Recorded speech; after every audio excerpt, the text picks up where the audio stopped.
Hey guys, this is Dan Bader, and this is the third part of my functional programming primitives in Python series. So in the previous two tutorials, I gave you an intro to functional programming in Python. What is functional programming all about? How can you represent data structures in Python so that they're well suited for functional programming? How can you define immutable data structures?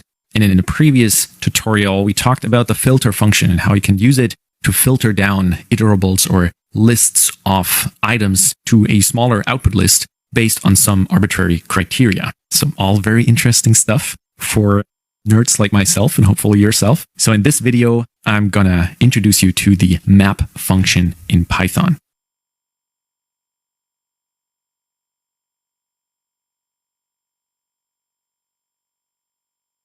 So again, that's another built-in function that's available in Python. You can just go map. I'm on Python 3 here.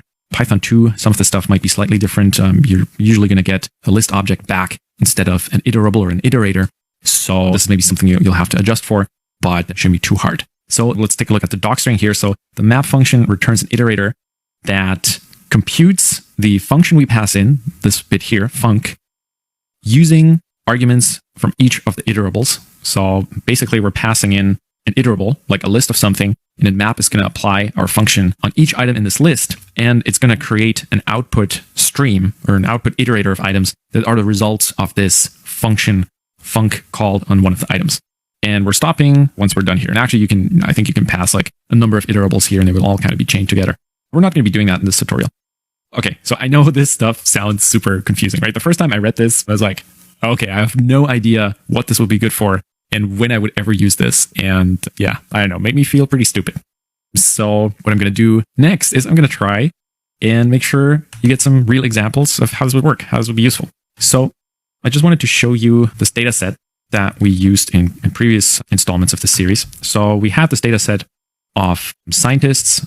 These are all named tuple objects so that they're immutable. And also the whole thing is actually stored inside a tuple so that the whole structure is immutable. So that's why I didn't use a plain list, for example. And by immutable, it just means, we can't reach in and modify these objects. If we wanted to modify one, we have to make a copy.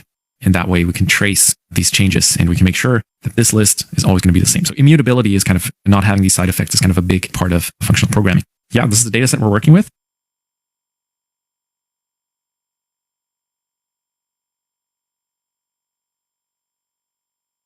What we're going to do now is we're going to use the map function to do some interesting stuff with it. So typically you want to use the map function if you want to take something like this list here, and you want to transform it into a different list. So basically all it does, it takes a list of stuff, applies a function to each item, and then assembles a new list based on that.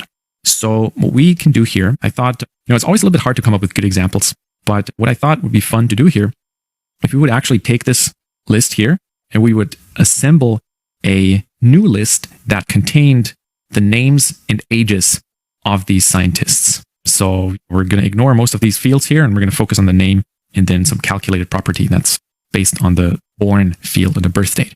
And I thought a good way to do this would be to use the map function. So here again, we're going to use the tuple function first to convert the output of the map function into a tuple. And I'm going to show you what it looks like without the tuple call. But just so you get a proper output, that's actually more interesting.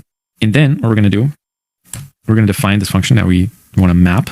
So here I'll do it with the lambda, which is just a one-line function in Python that has a single, so it can take arguments and then it has a single expression here and it will just automatically return the result of that expression.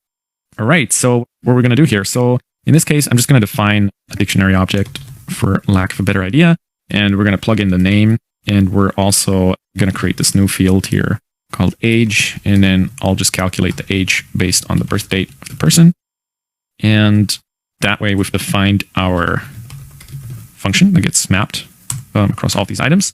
And then we just need to make sure our braces here or parentheses are balanced. Okay, so before I run this, let's take a look at this from like a high level perspective. So we're defining this thing here, names and ages, and that's going to be the result of mapping this function here over the list of scientists. So this is going to create a new tuple actually. So we can sort of treat this like a list. It's going to create a new collection or ordered collection that's based on the scientists. For each scientist, it's going to create a new dictionary here that holds all of these calculated properties. So, okay, I'm just going to show you what this looks like. Right, nothing happened because we need to print this out, and actually this looks pretty ugly. So let's pretty print it. Okay, so what you can see here, and I'm hoping you're starting to get the idea, this took the initial list and it transformed it into a new list that was generated by mapping a function onto each of the original items. So now, in this new list here, we don't have all of the information we had previously. Now we have a name, and we have the name, and we have the age. There's one downside to doing it this way because I defined dictionary here. So this, again, is like this is a mutable data structure because we can reach in and modify this dictionary object. So if you wanted to do this better, you would probably want to define a new name tuple object, but I kind of wanted to do it in one expression here. And so this really took the initial list and transformed it into this new list without destroying the original list, right? Which is kind of beautiful. And which again shows you the power of functional programming because, we have this little map function call here, and it did all of this in one go. And it was very declarative where we didn't have to, spell out the loop like, oh, for each X in scientists, do this and add it to a list. I'll do it in one go, which is kind of neat.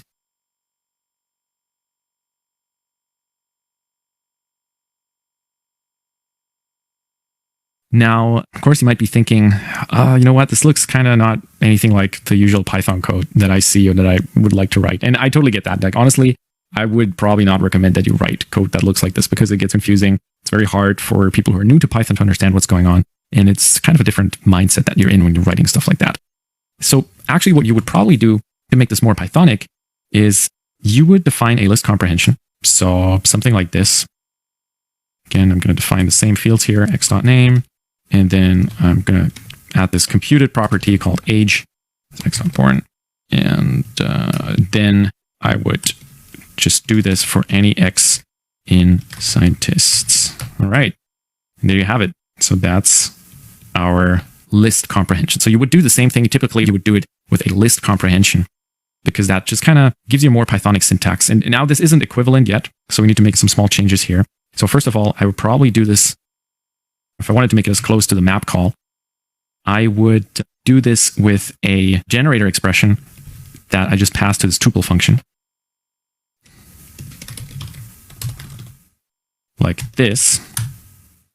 And then we were doing this in one line now, and then we can p-print it, pretty print it. So this is from the pprint module if you haven't seen the first installments of the series. We can just p-print it out, and this is what it looks like and get the same result. So I would rather write something like this, a generator expression, and then post-process that, or something like this, than this map call that we had up here. But it's kind of personal preference, and both of them, it's good to know about these things, right? It's good to know how these functional programming principles that are available in most other programming languages, how they correspond to the Python specifics of having a list comprehension here, or a generator expression here in this case, right?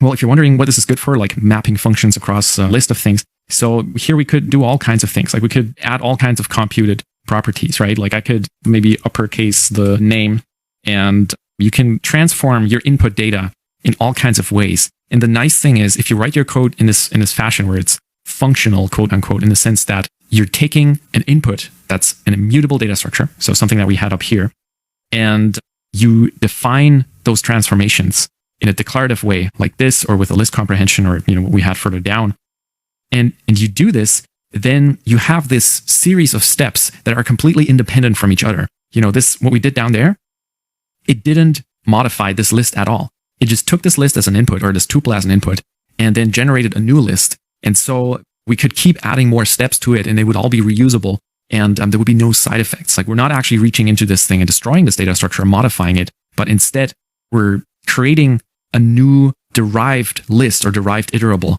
from the input data. And that's kind of a cool concept. It makes things a lot simpler if you're talking about parallel computation. And it's a very, very powerful concept just from a mindset perspective, not necessarily from the perspective that you should write all of your Python code exactly like this and always use the style of programming. That would probably drive some people nuts. Here you learned how to use the map function. All right, so thanks for listening. Happy Pythoning, and I'll talk to you in the next video.